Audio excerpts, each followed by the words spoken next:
El siguiente es un programa de tipo opinión e informativo, que contiene elementos de lenguaje A, salud A, sexo A, violencia A, que puede ser presenciado por niños, niñas y adolescentes bajo la supervisión de sus madres, padres, representantes o responsables. Bastante la tarde se siguen generando hechos de violencia en los alrededores de la Universidad Central de Venezuela, donde grupos de encapuchados se han dado la tarea.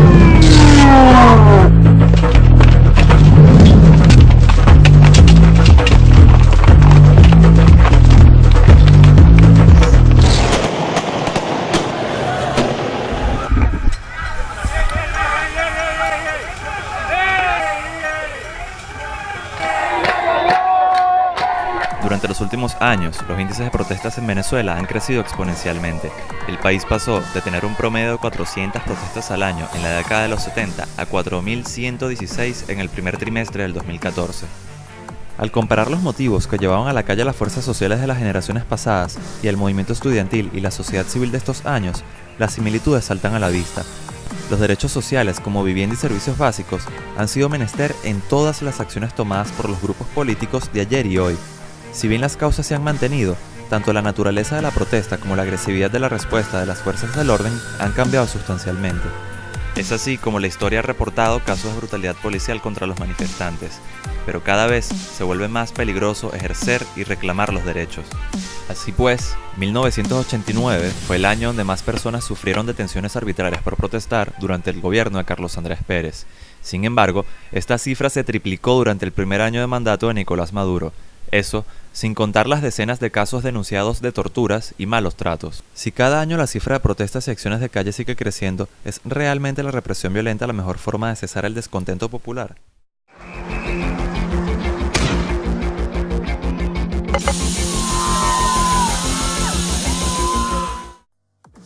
Desde la década de los 70 comenzó a surgir en Venezuela un movimiento estudiantil como una nueva opción frente al bipartidismo político tradicional en el país, Acción Democrática y COPEI. La presión de las acciones de calle de los universitarios y bachilleres, sumadas a las huelgas convocadas por los trabajadores del Estado, sirvieron de base para alimentar a la insurgencia militar de 1992, donde participaron varios de quienes actualmente rechazan y tildan de apátridas a los sectores de la sociedad venezolana que ejercen su legítimo derecho a la protesta. Ali Rodríguez Araque, actual secretario de UNASUR, fue combatiente activo de las Fuerzas Armadas de Liberación Nacional. Uno de los más emblemáticos es el caso del canciller de la República, Elías Jagua, quien ha sido cabeza de diversos ministerios durante los años que lleva la llamada Revolución Bolivariana, desde donde se ha dedicado a despotricar contra el grupo de jóvenes que manifestó durante los últimos meses. Un grupo fascista, violento, que ha intentado derrocar al gobierno democrático de Venezuela. Sí, pero eso es lo que pasa cuando se tiene una visión militarista del poder. Ciertamente hay un punto de personeros del gobierno que provienen de una izquierda contestataria en el pasado. Pero esto es un poder militar, un lenguaje militar. El presidente que tuvimos, que fue el que nos dejó este grandioso legado, era militar. Y esto es pensamiento militar que fue asumido por estas personas, porque es la estructura de poder sobre lo cual se generan todo el conjunto de beneficios económicos y humanos que son, para la redundancia, que son resultados del ejercicio del poder pleno. Si bien el gobierno actual ha hecho grandes esfuerzos para cesar las protestas, desde el año 2011 la cifra crece en medidas alarmantes. Ese año alcanzó el pico de protestas durante los 14 años de mandato del presidente Chávez, con 5.338 manifestaciones. En el 2012, la cifra siguió creciendo, 5.438 protestas, 3% más que en el 2011.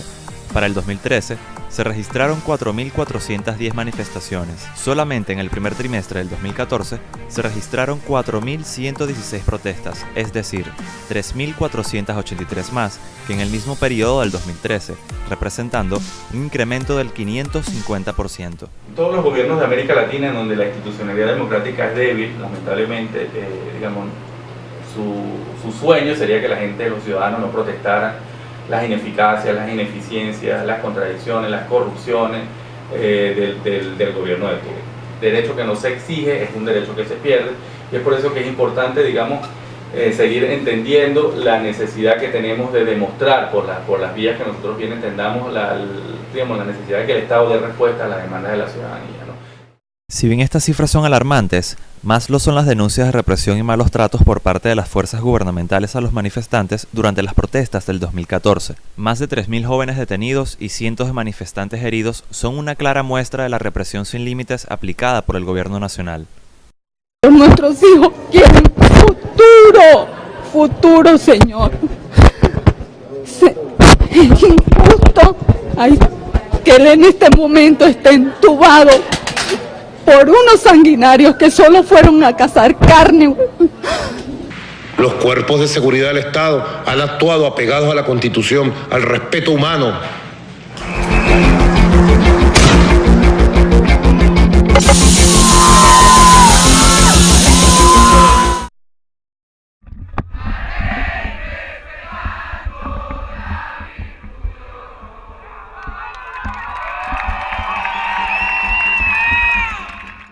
Este movimiento comenzó el 12 de febrero dirigido por Leopoldo López y María Corina Machado, dirigentes opositores al gobierno de Nicolás Maduro, de modo que se estableció una serie de protestas pacíficas que exigieran la renuncia del presidente.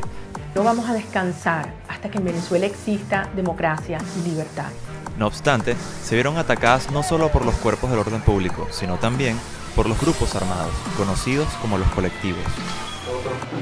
La tendencia más grave de la respuesta del Estado frente a los últimos hechos, especialmente por el amparo, por el estímulo que han dado diferentes voceros del Ejecutivo Nacional, incluyendo el presidente Maduro. Yo le hice un llamado a la VC, a los consejos comunales, a las comunas, a los colectivos, candelita que se prenda, candelita que se apaga.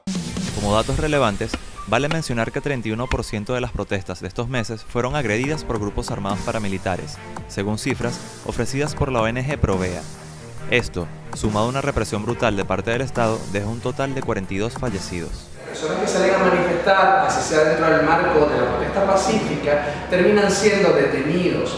No solamente son detenidos, son presentados a Palacio de Justicia con una serie de cargos imputados. ¿Qué hace eso? Que cualquiera que quiera salir a manifestar va a tener un miedo a que se le abra un expediente, porque se está haciendo. Uno de los casos más emblemáticos fue el de Juan Manuel Carrasco, joven valenciano que asegura que el 13 de febrero no solo fue golpeado por los miembros de la Guardia Nacional Bolivariana, sino que estos, además, lo violaron con un fusil. Luego nos seguían pegando hasta el cansancio, estábamos llenos de sangre. Luego en el distrito del Trigal, mis pantalones se estaban cayendo y yo en ningún momento bajé las manos porque tenía miedo de que me golpearan la cabeza. Y cuando nos pusieron en posición fetal, fue cuando me bajaron los boxers y me metieron el fusil. El caso de Marvina Jiménez fue otro de los más conocidos, puesto que un fotógrafo del diario El Carabobeño registró el momento en el que una funcionaria de la Guardia del Pueblo la atacó salvajemente, causándole graves lesiones. Sin embargo, Jiménez fue imputada por agredir a funcionarios públicos, mientras que la funcionaria que la golpeó continúa en libertad. ¿Quiénes somos? Venezuela, queremos libertad.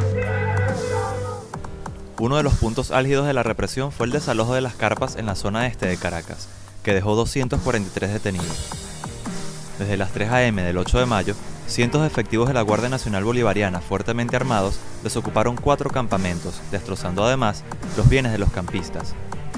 La acción fue avalada por el gobierno de Nicolás Maduro, asegurando que estos jóvenes eran quienes producían la violencia. Durante esta ola de protestas se dio a conocer el término guarimba, que no es más que apilar objetos para crear las llamadas barricadas, que obstaculicen el libre tránsito y a su vez sirvan de refugio. Las guarimbas fueron utilizadas en varias partes del territorio nacional no solo como modo de protesta, sino para proteger las zonas residenciales de los ataques de los colectivos armados y las fuerzas del orden. El término guarimba se remonta a la década de los 30, cuando en los juegos infantiles, guarimba significaba el lugar donde estabas a salvo. Aún sabiendo los inocentes orígenes de este modo de protesta y teniendo conocimiento de que las manifestaciones estudiantiles eran de carácter pacífico, el Estado venezolano las criminalizó. Hubieron muchos heridos, aparte de los gases lacrimógenos, por ejemplo, yo vivo con mi papá, él sufre del corazón y gracias a estos químicos, todo esto que tenía él, le dieron problemas en las vías respiratorias, porque también sufre de eso, y aparte nos afectó a todos aquí en la zona, nos destruyó un poco la zona. Yo opino que las guarimbas como forma de protesta es una buena manera para ellos poder protestar sin que haya tantos conflictos? Bueno, son protestas, se puede decir entre comillas que pacíficas, pues estás dentro de tu comunidad. ¿Cuándo comienzan a violentarse? Cuando vienen las patrullas, cuando vienen los policías a disparar. La ola de protestas ha dejado, además de los jóvenes detenidos, a varios políticos opositores privados de libertad. Leopoldo López, dirigente del Partido Voluntad Popular, fue acusado de asociación para delinquir e incendio y daños a la propiedad, cargos por los que permanece hace más de 3 meses recluido en la cárcel de Ramo Verde. Tenía de irme del país y yo no me voy a ir de Venezuela nunca. Los delitos que se le imputan fueron ratificados en la madrugada del 5 de junio, luego de 3 días de audiencia, lo que se convirtió en una de las jornadas legales más largas del país. Además, Enzo Escarano, alcalde del municipio carabobeño de San Diego, y Daniel Ceballos, alcalde de San Cristóbal, fueron acusados de desacatar una orden judicial para levantar las barricadas, lo que conllevó a su destitución definitiva. Ahora se habla de que hay que tener un permiso. Aquí está el permiso. Es un país que tiene libertad de manifestar. ¿Cuál permiso? Para expresar en paz y libremente una opinión hace falta un permiso.